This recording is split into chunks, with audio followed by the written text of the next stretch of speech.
అందరికీ నమస్తే అండి. Good morning.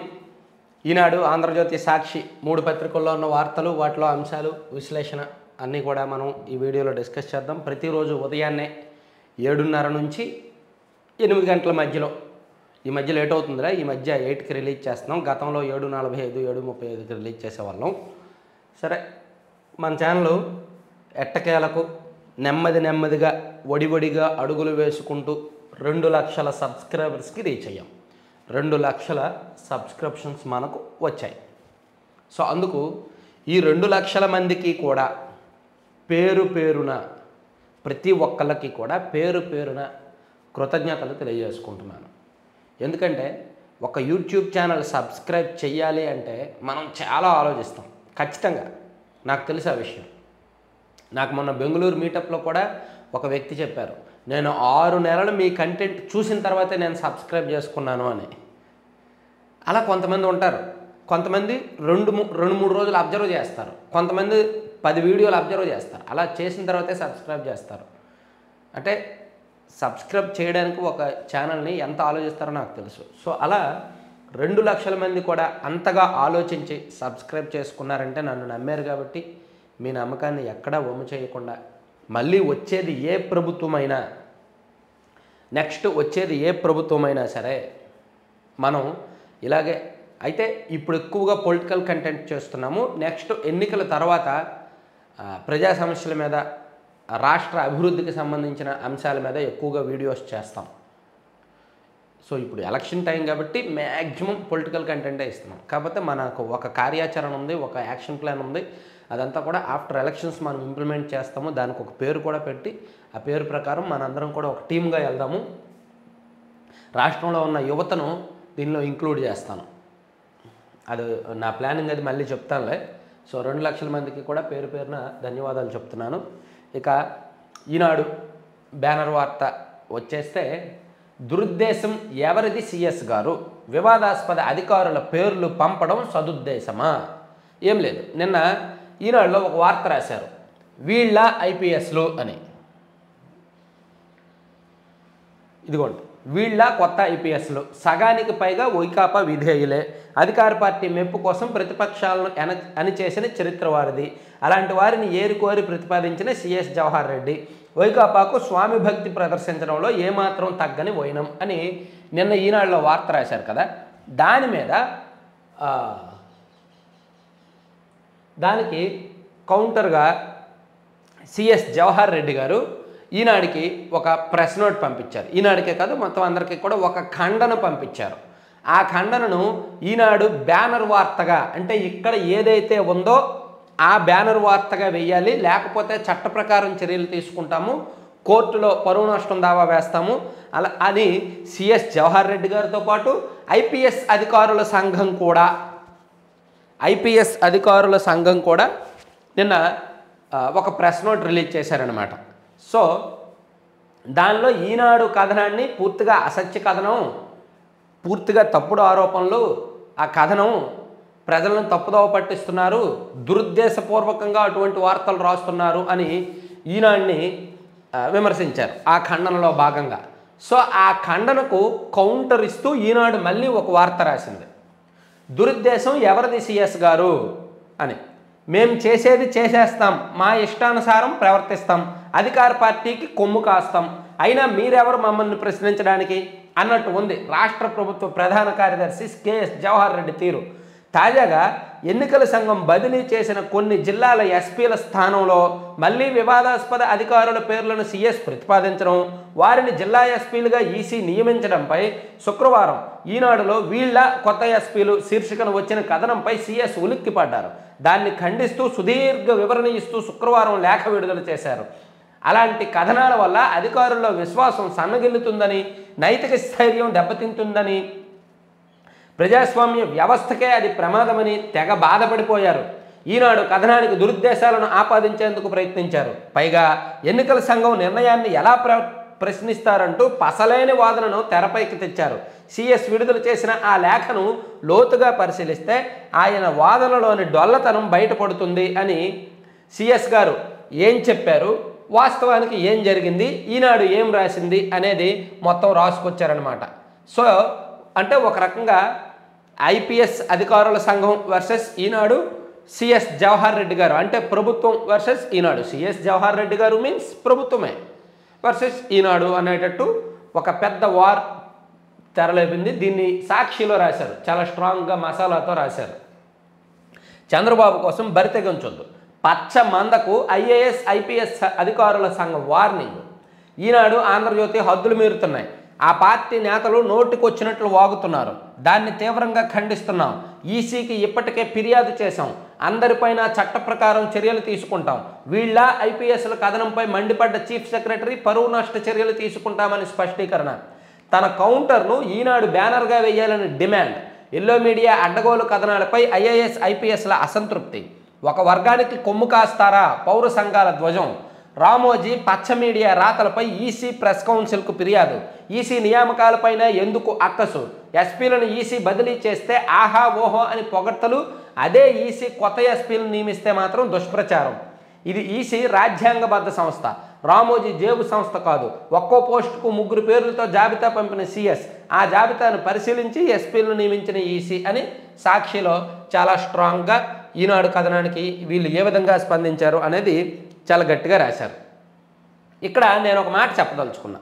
నేను ఈ వివాదం జోలికి వెళ్ళను, కానీ ఈ వివాదం ఎవరికి వాళ్ళు జడ్జ్ చేసుకోండి, కానీ నాకు బాగా తెలుసు గ్రూప్ 2, గ్రూప్ 1 అధికారులు కానీ, సివిల్స్ ప్రిపేర్ అయ్యే అధికారులు కానీ వాళ్ళు ఖచ్చితంగా దినపత్రిక చదువుతారు.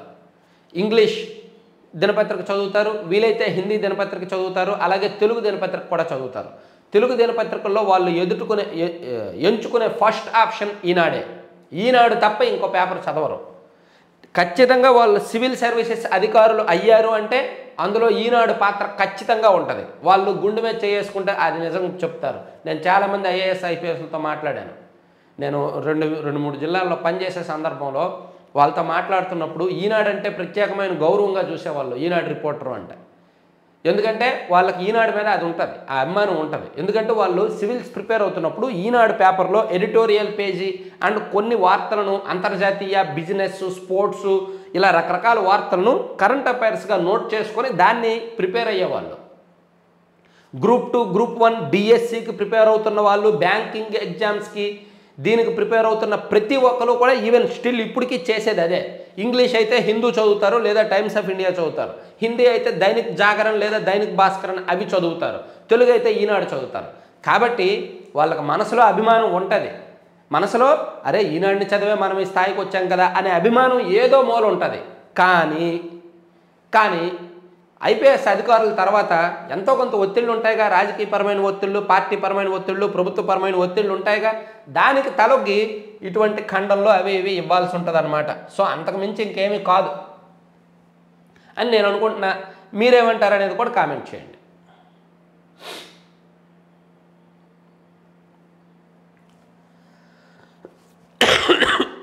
సారీ. సో చాలా స్ట్రాంగ్గా రాశారు. అలాగే ఇప్పుడు సిఎస్ జవహర్ రెడ్డి గారి మీద టీడీపీ అండ్ ఈనాడు, ఆంధ్రజ్యోతి వాళ్ళ కన్ను పడింది. సిఎస్ జవహర్ రెడ్డి గారిని మార్చడమే టార్గెట్. చంద్రబాబు గారు నిన్న ఈసీకి లేఖ రాశారు. జగన్ కొనసాగిలతో నడుస్తున్న జవహర్ రెడ్డి పింఛన్ల పంపిణీ ప్రక్రియను పక్కదారి పట్టించింది సిఎస్ఏ. ఆయనపై చర్యలు తీసుకోండి. ఈసీకి చంద్రబాబు లేఖ. అలాగే ఉన్నది రాస్తే ఎదురుదాడా. రాష్ట్రంలో పోలీసులు ఐపీసీని వదిలేసి వైసీపీని అనుసరిస్తున్నది నిజం కాదా అని ఈనాడులో లోపల పేజీల్లో రాశారు. అంటే ఈనాడు కూడా కాంప్రమైజ్ అవ్వాల. ఏదో మీరు అలా ఫిర్యాదు చేశారు అని చెప్తే అన్నా సరే మేము కాంప్రమైజ్ అవ్వమంటే ఇదిగో జగన్ కొనసాగిలో నడుస్తున్న జవహర్ రెడ్డి పింఛన్ల పంపిణీ ప్రక్రియను పక్కదారి పట్టించింది సిఎస్ఏ. ప్రభుత్వ ఘోర వైఫల్యంతోనే 33 మంది పింఛన్దారుల మృతి. కావాలనే వారిని 4-5 కిలోమీటర్ల ఎండలో నడిపించారు. వైకాపాకు అనుకూలంగా వ్యవహరించిన సిఎస్పై చర్యలు తీసుకోండి. కేంద్ర ఎన్నికల సంఘానికి చంద్రబాబు లేఖ అని చాలా స్ట్రాంగ్గా రాసుకొచ్చారు. అలాగే ఉన్నది రాస్తే ఎదురుదాడి. ఐపీసీని వదిలేసి వైసీపీని అనుసరిస్తున్నది నిజం కాదా. వైకాపాతో అంటకాగడం వల్లే కదా ఒక ఐజీ 5 ఎస్పీలపై వేటు పడింది. ఏ తప్పు చేయకుంటే ఈసీ ఎందుకు ఆగ్రహిస్తుంది. గత 5 ఏళ్లలో పోలీసు వేధింపుల బారిన పడేవారు ఎందరో. బాధితులపైనే ఎదురు కేసులు పెట్టిన ఘనత మీది. ఐపీఎస్ అధికారుల సంఘం ప్రకటన దబాయింపు కాదా. సో నిన్న ఈనాడులో వచ్చిన వార్త మీద ఐపీఎస్ అధికారుల సంఘం కూడా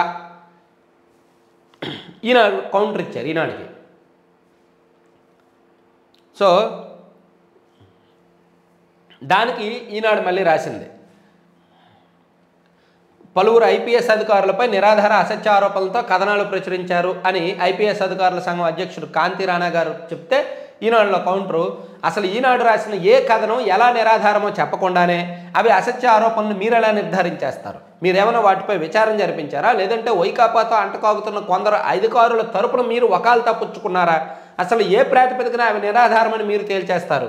5 ఏళ్ల పాటు వైకాపా సేవలో తరించింది చాలక ఎన్నికలు కూడా అమల్లోకి వచ్చినా సరే ఆ పార్టీ పట్ల స్వామి భక్తిని వీడకుండా ఏకపక్షంగా పనిచేయడం వల్లే కదా 5 జిల్లాల ఎస్పీలో ఒక ఐజీపై ఎన్నికల సంఘం బదిలీ వేటు వేసింది. వాళ్ళు ఏ తప్పు చేయకుండా నిష్పక్షపాతంగా ఉండుంటే ఎందుకు ఈసీ ఆగ్రహానికి గురవుతారు? అలాంటి అధికారుల గురించి ఉన్నది ఉన్నట్టు రాస్తే అది అసత్యం ఎలా అవుతుంది అని ఈనాడులో మళ్ళీ పచ్చిగా ఉన్నదన్నట్టు రాసేశారు. సో మొత్తానికి ఈనాడు వర్సెస్ ఐపీఎస్ అధికారుల సంఘం. అయితే ఐపీఎస్ అధికారుల సంఘంలో కూడా చాలామంది ఐపీఎస్లు ఎందుకే అనవసరమైన వివాదం మాకు అని వాళ్ళ పని వాళ్ళు చేసుకుంటారు. కాకపోతే ఐపీఎస్ అధికారుల సంఘాలు మాత్రం ప్రభుత్వానికి అనుకూలంగా ఉండాలి, ప్రభుత్వాలు ఏం చెప్తే అది చేయాలి. అయితే ఐఏఎస్లకి ఐపీఎస్లకి ఏదో ఒక మూల మళ్ళీ వైసీపీనే వస్తుందేమో, ఒక 100 సీట్లో 105 సీట్లతో మళ్ళీ వైసీపీయే అధికారంలోకి వస్తుందేమో అనే లోపల వాళ్ళకి ఉన్నట్టుంది. అందుకే ఇంకా స్టిల్ అటువైపే ఉన్నారు, తక్కడ స్టిల్ అటువైపే మొగ్గుతోంది. సో ఆంధ్రజ్యోతిలో కూడా మేబీ ఇదే బ్యానర్ వార్త, ఆంధ్రజ్యోతిలో రాయలేదు అనుకుంటలే, ఇది. తర్వాత కూటమి ప్రభుత్వం రాగానే ఉచిత ఇసుక, జగన్ పాలనలో ప్రజలకు జరిగిన అభివృద్ధి ఏమిటి? జనం నెత్తిన 13 లక్షల కోట్ల అప్పుల కుంపటి, భూ హక్కు చట్టంతో ప్రజల ఆస్తులు మింగేస్తారు. నరసాపురం పాలకొల్లు ప్రజాగలం సభల్లో చంద్రబాబు. సో టీడీపీ అధికారంలోకి రాగానే, కూటమి అధికారంలోకి రాగానే మళ్ళీ ఉచిత ఇసుక ఇస్తాము అని ఒక హామీ ఇచ్చారు చంద్రబాబు గారు. గోదావరిలో ఇసుక ఉంటుంది, పక్కనే ఉన్న పాలకొల్లులో ఇసుక దొరకట్లేదు. ఇసుక మాఫియాకి సీఎం జగన్ నాయకుడు. ఇసుక విధానాన్ని ఇష్టారాజ్యంగా చేసి భవన నిర్మాణ కార్మికులను సర్వనాశనం చేశారు. కూటమి ప్రభుత్వం రాగానే ఇసుక ఉచితంగా ఇస్తామని హామీ ఇస్తున్నా అని తెదేపా అధినేత చంద్రబాబు ప్రకటించారు. తెదేపా హయాంలో ట్రాక్టర్ ఇసుక 1000కి ఇస్తే వైకాపా 5000 చేసిందని, మిగిలిన 4000 ఎవరి జేబులోకి వెళ్తున్నాయని ప్రశ్నించారు. ఇది. అలాగే నిన్న చంద్రబాబు గారి సమక్షంలో రఘురామకృష్ణరాజు గారు టీడీపీలో జాయిన్ అయ్యారు.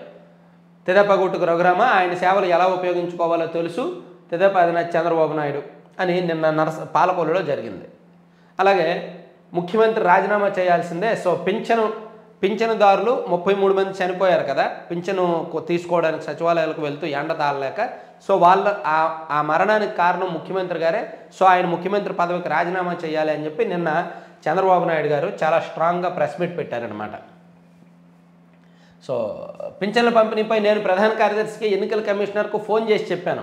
అందుబాటులో ఉన్న వ్యవస్థను ఉపయోగించి ఇంటింటికి వెళ్ళి పంపిణీ చేయాలని సూచించా. ఈ ప్రభుత్వం కావాలని పేదలను ఇబ్బంది పెట్టింది. వృద్ధులు రోగులను సచివాలయాలకు రమ్మన్నారు. మంచిది కాదని వారిస్తే ఇంటి దగ్గర పంపిణీ చేస్తామన్నారు. మరెందుకు చేయలేదు? సీఎం ఇవ్వొద్దని అడ్డుపడితే సీఎస్ జవహర్ రెడ్డి, ముఖ్య కార్యదర్శి ధనుంజయ రెడ్డి, మురళీధర్ రెడ్డి ప్రజల ప్రాణాలను తీసే పరిస్థితికి వచ్చారు. ఇది క్షమించరాని నేరం. దీనిపై ఎన్నికల కమిషన్ సమగ్ర విచారణ చేయించి చర్యలు తీసుకోవాలి అని చాలా స్ట్రాంగ్గా చెప్పారు. అలాగే ఈ నెల ఒకవేళ పెన్షన్ రాకపోయినా, వచ్చే నెల రాకపోయినా, కూటమి ప్రభుత్వం వచ్చాక 3 నెలలు కలిపి ఒకేసారి పెన్షన్ ఇస్తాము పెంచి అని చంద్రబాబు గారు హామీ ఇచ్చారు. అలాగే తొలి సంతకం మెగా డిఎస్సీ మీద పెడతామని చెప్పారు. ఇలా రకరకాల హామీలు ఇచ్చారనమాట. తర్వాత నిన్న కాంగ్రెస్ పార్టీ ఎన్నికల మేనిఫెస్టో రిలీజ్ అయింది. 50% మించి రిజర్వేషన్లు, ఎస్సీ ఎస్టీ ఓబీసీలకు కోటా పెంచుదాం, మద్దతు ధరలకు చట్టబద్ధత, ఆంధ్రప్రదేశ్కు ప్రత్యేక హోదా, అధికారంలోకి వస్తే అగ్నిపథ్ పథకం రద్దు, మహాలక్ష్మి పథకంతో మహిళలకు ఏటా 1,00,000 నగదు సాయం, ఆరోగ్య సంరక్షణకు ఏటా 25 లక్షల దాకా నగదు రహిత బీమా. కాంగ్రెస్ మేనిఫెస్టోలో హామీల వర్షం న్యాయపత్ర పేరుతో విడుదల. 5 న్యాయాలు 25 గ్యారంటీల పేరుతో కాంగ్రెస్ పార్టీ నిన్న ఎక్కువగా సంక్షేమ పథకాలకు ప్రాధాన్యం ఇస్తూ, అలాగే ఆంధ్రప్రదేశ్కు ప్రత్యేక హోదా ఇస్తాం అనే అంశాన్ని మేనిఫెస్టోలో చేర్చడం ఖచ్చితంగా మంచి విషయమే. ఆంధ్రప్రదేశ్ రాష్ట్రానికి ప్రత్యేక హోదా అంశాన్ని మేనిఫెస్టోలో చేర్చింది ఆ పార్టీ. ఈ రాష్ట్రంలో ఓట్లు లేవు, సీట్లు లేవని తెలిసి కూడా నిర్లక్ష్యంగా వదిలేయాల. ప్రత్యేక హోదా ఇస్తాం ఆంధ్రప్రదేశ్ కానీ మేనిఫెస్టోలో చేర్చారనమాట. చాలా మంచి విషయం అది. అలాగే హంతకుడు అవినాష్కు ఓటేస్తారా, రాజన్న బిడ్డగా నన్ను ఆదరిస్తారా? ఎన్నికల ప్రచారంలో షర్మిల సూటి ప్రశ్నలు. ఊరూరా ఓటర్లను చైతన్యపరిచేందుకు ప్రయత్నం. వివేక హత్య ఉదంతాన్ని జనానికి వివరించిన పిసిసి అధ్యక్షురాలు. సోదరితో కలిసి ప్రజాక్షేత్రంలోకి సునీత తొలి అడుగు. అమ్మ, ఈ ఎన్నికలు మనకు చాలా ముఖ్యం. ఒక పక్క రాజశేఖర రెడ్డి బిడ్డ నిలబడింది, మరోవైపు ఆయన తమ్ముడు వివేకానంద రెడ్డిని చంపిన హతమార్చిన అవినాష్ రెడ్డి ఉన్నారు. న్యాయం ధర్మం వైపు మీరు నిలవాలి. ఇక్కడే ఉన్న వివేక బిడ్డను డాక్టర్ సునీతను చూపుతూ మీరు చూస్తున్నారు, ఈమె నాన్నను ఘోరంగా చంపారు. ఆ హత్య చేసిన వారికే జగనన్న మళ్ళీ టికెట్ ఇచ్చారు. అలాంటి వాళ్ళను గెలిపించాలా? న్యాయం కోసం నిలబడిన రాజశేఖర రెడ్డి బిడ్డను గెలిపించాలా అనేది ఆలోచించండి. ఓటు మీ చేతుల్లోనే ఉన్న ఆయుధం. మళ్ళీ హంతకులు గెలిపించవద్దు, చట్టసభలకు పంపించవద్దు అని సునీత గారు, షర్మిల గారు ఇద్దరూ కూడా నిన్న కడప పార్లమెంటు పరిధిలో ప్రచారం చేశారు. నిజంగా వాళ్ళ మాటలు ఎక్కడ సాగదీయకుండా స్ట్రైట్గా point to point, pin to pin explain చేశారు. చాలా ఆ వీడియో వాళ్ళ ప్రచారం విన్నంతసేపు కూడా ఇద్దరు కూడా చాలా కష్టపడుతున్నారు అనిపించింది. సో ఇవన్నీ ఈనాడు ఫస్ట్ పేజీ. మనం సాక్షికి వెళ్దాం, ఆ తర్వాత మళ్ళీ ఈనాడుకి వద్దాం. సో ఇది ఆల్రెడీ చెప్పుకున్నాం. తర్వాత మా కోసం వచ్చాడు మా నాయకుడు, 5 ఏళ్ళు ఎందుకు రాలా? దేశ రాజకీయ చరిత్రలో అరుదైన ఘట్టాలకు వేదికగా మేమంతా సిద్ధం బస్సు యాత్ర. ఇదేంటండి, ఎన్నికల టైంలో ఆ పార్టీ అధ్యక్షుడు ప్రచారం చేయడం సహజమే కదా, ఇంకా దేశ చరిత్ర ఏముంది? ఎన్నికలు లేకుండా జనంలోకి వెళ్తే అప్పుడు దేశ చరిత్ర అనుకోవచ్చు. ఎన్నికలు అయిపోయిన తర్వాత ఇలా బస్సు యాత్ర చేస్తే అప్పుడు ప్రపంచ చరిత్ర అనుకోవచ్చు. ఎన్నికల్లో ఓట్లు అడగడానికి ప్రచారం చేసుకుంటే అది దేశ రాజకీయ చరిత్ర ఏంటి మాస్టారు? ఏం మాస్టారు ఇది? 5 ఏళ్ళు తమకు కాపు కాచిన సీఎం జగన్కు ఊరూరా అడుగడుగున జననేరాజనం. జననేతను చూసేందుకు, కరచాలనం మాట కలిపేందుకు ఫోటోల కోసం ఆరాటం. మండు టెండర్లోనూ గంటల తరబడి రోడ్డుపై జననేత కోసం ఓపికగా నిరాక్షణ. ఈ వార్తలు చూస్తే వైసీపీ గెలవదనిపిస్తుంది, ఓపెన్గా చెప్తున్నా.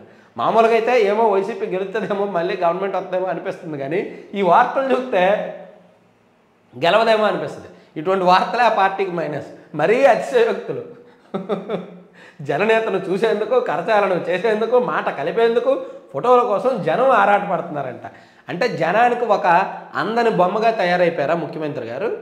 అంటే ఈ 5 ఏళ్ళు జనాలకు దూరంగా ఉన్నారు, అందుకేనా ఒకేసారి జనంలోకి వెళ్తే ఎక్కువ రెస్పాన్స్ వస్తుందనా? ఈ 5 సంవత్సరాలు దూరంగా ఉన్నారుగా, పరదాల మాటలు వెళ్ళారుగా, బహుశా అందుకేనేమో జనం కోసం అంత వెయిట్ చేస్తున్నారు. అదే దేశ చరిత్ర ఏంటో నాకు అర్థం కావట్లా. దేశ చరిత్ర ఎందుకు అవుతుందో నాకు ఇప్పటికీ కూడా నాకు అర్థం కావట్లా. సీఎం గారు ఎన్నికల ప్రచారానికి వెళ్తే అది రికార్డా? అది దేశ చరిత్ర?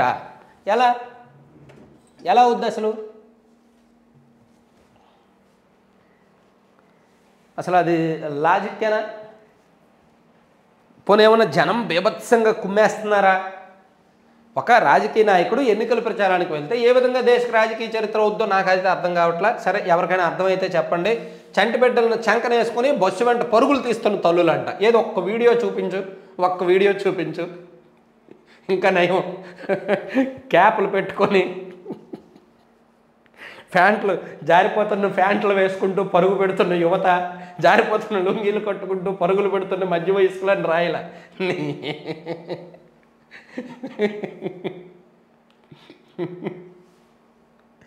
చంటి బిడ్డలను చంకనేసుకొని బస్సు వెంట పరుగులు తీస్తున్న తల్లులు. అమ్మో, అది చూద్దాం, ఎవరో ఫోటో వేసారేమో. అవునా, అలా పరుగులు తీస్తున్న తల్లులు ఫోటోలు వేయలేపారా? జారిపోతున్న బిడ్డలను చంకన పెట్టుకొని పరుగులు పెడుతున్నారంట. ఏదో ఫోటో కానీ వీడియో కానీ ఉందా? చూసి తరిస్తాం. అమ్మ నాయన, అందుకే సాక్షి చదవాలంట.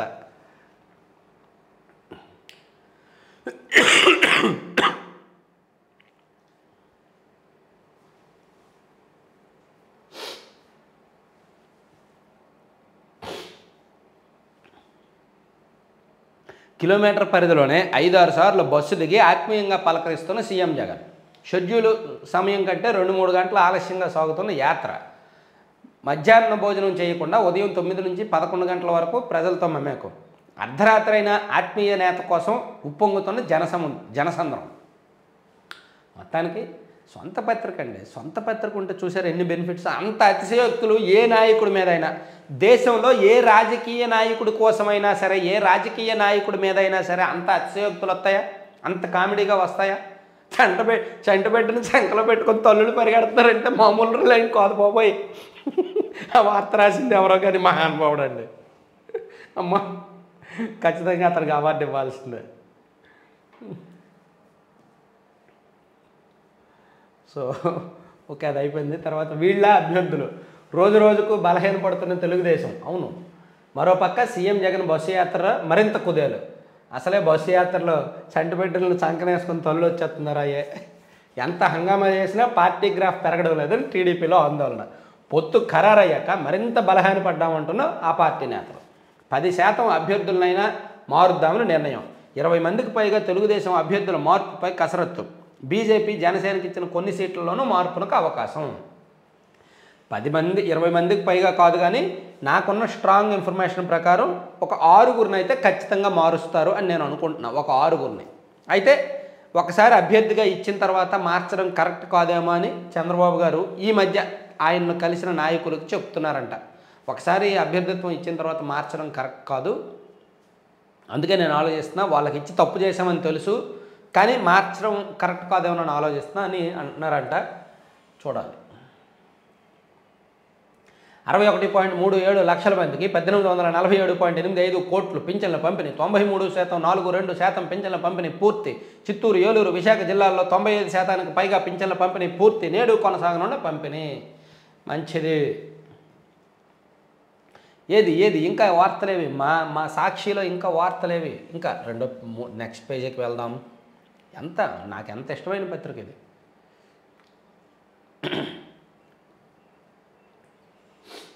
రాష్ట్ర ప్రజలంతా మళ్ళీ జగన్ వైపే. శ్రీ మహారుద్ర సహిత రాజశ్యామల సహస్ర చండీ యాగానికి ఎంపీ వైవి సుబ్బారెడ్డి శ్రీకారం. శాంతి స్వరూప్ కన్నుమూత.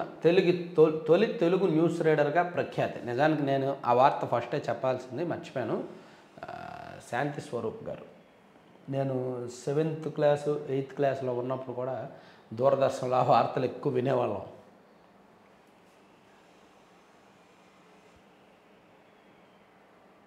రేపు ప్రకాశం జిల్లాలో మేమంతా సిద్ధం సభ. పొదిలి సమీపంలోని దొనకొండ అడ్డ రోడ్డు వద్ద భారీగా ఏర్పాట్లు. తల్లులను రెడీ చేయండి, బిడ్డలను చంకన వేసుకొని తిరగడానికి, బస్సు వెనక పరిగెట్టడానికి రెడీ చేయండి. సభా ప్రాంగణాన్ని పరిశీలించిన చెవిరెడ్డి, బాలినేని, మేరుగు, తలసిల. నేడు మేమంతా సిద్ధం బస్సు యాత్ర ఇలా. శనివారం ఉదయం 9 గంటలకు బస్సు యాత్ర ప్రారంభం. కావలి హైవే వద్ద సాయంత్రం 3 గంటలకు బహిరంగ సభ. జువుగుంట క్రాస్ వద్ద రాత్రి బస. పాపం ఎంతమంది సంటి బిడ్డల తల్లులు ఉన్నారో శంఖన వేసుకొని తిరగడానికి. అమ్మ నాయన, మామూలు విషయం కాదండి అసలు.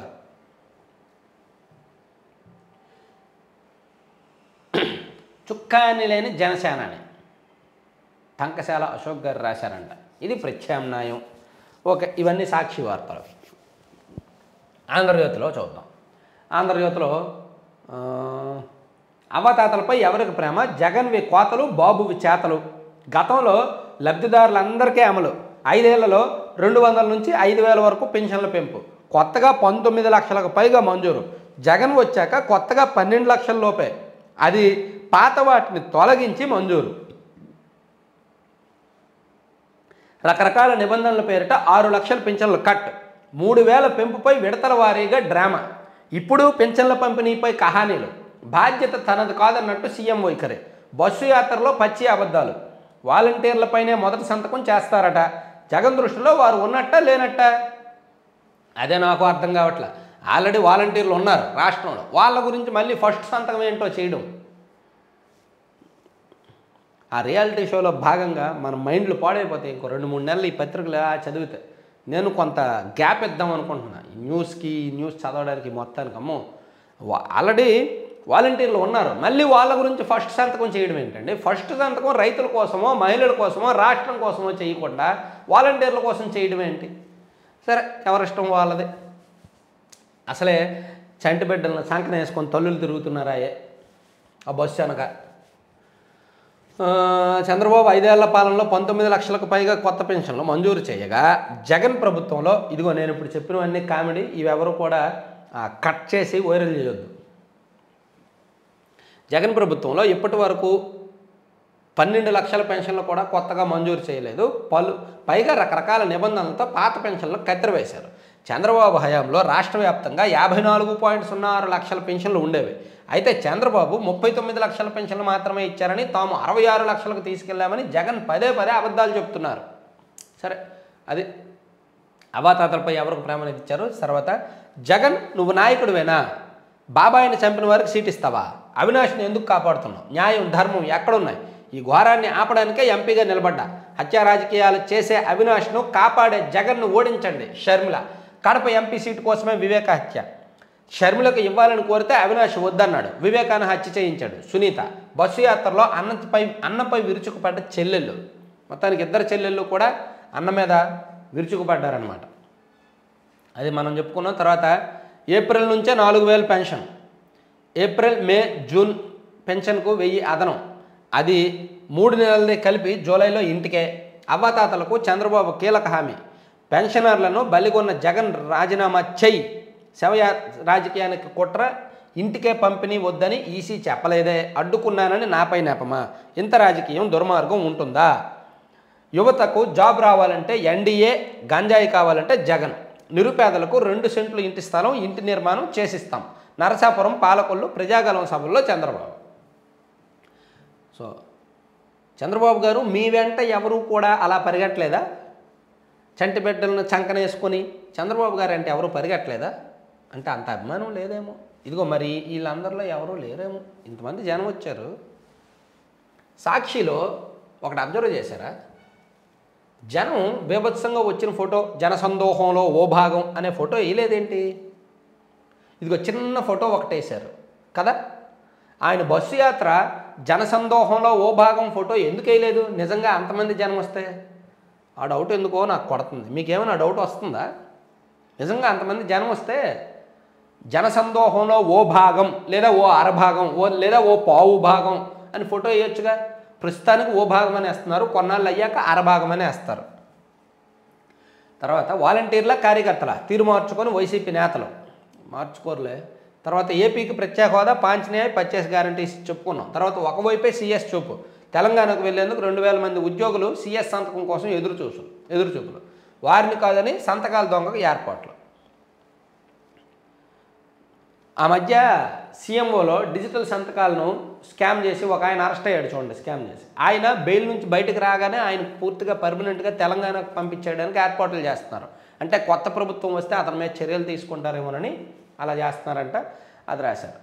తర్వాత ముస్లిం మహిళపై వైసీపీ నేత భార్య దాష్టీకు. రాత్రి నమాజ్ చేసుకొని ఇంటికి వెళ్తుండగా దుర్భాషలు. దొంగతనం చేసేందుకు వచ్చావని మాటలతో అవమానం.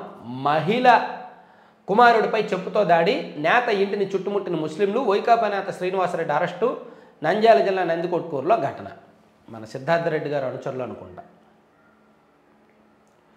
తర్వాత ఉత్తిత్తు నొక్కుడుతో జగన్మాయ. పిల్లల ఫీజులకి ఏం చెప్తారు? పింఛన్ల జాప్యాన్ని విపక్షంపైకి నెట్టారు. మరి బటన్లు నొక్కుని సొమ్ములు ఎక్కడ? జగన్. నిజమే, పింఛన్లకేమో డబ్బులు లేవు యాక్చువల్లీ, కానీ విపక్షాల వలన ఆగిపోయినాయి అని చెప్పారు. మరి ఎప్పుడో జగనన్న విద్యా దీవెన, వసతి దీవెన, విద్యా దీవెన బటన్ ఎప్పుడో నొక్కారు. ఇప్పటికీ కూడా వాళ్ళకి పిల్లలకు డబ్బులు వెళ్ళాల. మన సబ్స్క్రైబర్స్ చాలామంది అన్న నేను ఇలా ఈ కాలేజ్ స్టూడెంట్ని, నాకు ఇంకా విద్యా దీవెన పడలేదు, కాలేజీలో ఫీజు కట్టలేదు, కాలేజీలో హాల్ టికెట్లు ఇవ్వట్లేదు అని అడుగుతున్నారు. నేను లైట్ తీసుకుంటున్నా, ఎందుకంటే ఎక్కువ మంది అలా అడిగితే వాళ్ళందరూ చూపించి వాళ్ళ ఇబ్బందులు పెడదాం అనుకున్నా. ఇదిగో విద్యా దీవెన బటన్ నొక్కి నెల దాటింది. వాలంటీర్లు అక్కర్లేదు, పడితే నేరుగా ఖాతాల్లోకే. ఇప్పటికీ తల్లిదండ్రులకు చేరిన దీవెన నగదు. నిధులు లేకుండానే బటన్ నొక్కి వదిలేసిన వైనం చూసారా? బటన్ నొక్కి మార్చి 1వ తేదీన బటన్ నొక్కితే ఇప్పటికీ కూడా వాళ్ళ ఖాతాల్లో డబ్బులు పడాల. మరి ఇప్పుడు ఎగ్జామ్స్ టైము, హాల్ టికెట్లు, కాలేజీలు ఏమో హాల్ టికెట్లు ఇవ్వనంటున్నాయి. ఎంత అన్యాయం అండి ఇది? అన్యాయమే కదా.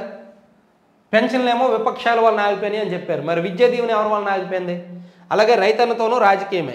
ఇన్పుట్ సబ్సిడీకి ఉత్తుత్తు నొక్కుడు. కోర్టుకు 10 రోజుల సమయం ముందు నొక్కిన సీఎం. ఇప్పుడు ఈసీ అనుమతిస్తేనే చెల్లింపులట. అస్మదీయ కాంట్రాక్టర్ల కోసం ఖజానా ఖాళీ. ఆ విషయం దాచి విపత్తు రైతులకు మోసం.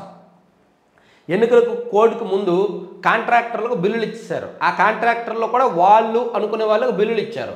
ఖజానా ఖాళీ అయిపోయింది. పెన్షన్లు ఇవ్వడానికి డబ్బులు లేవు, విద్యా దీవెనకి డబ్బులు లేవు, ఇన్పుట్ సబ్సిడీకి డబ్బులు లేవు, దేనికి డబ్బులు లేవు.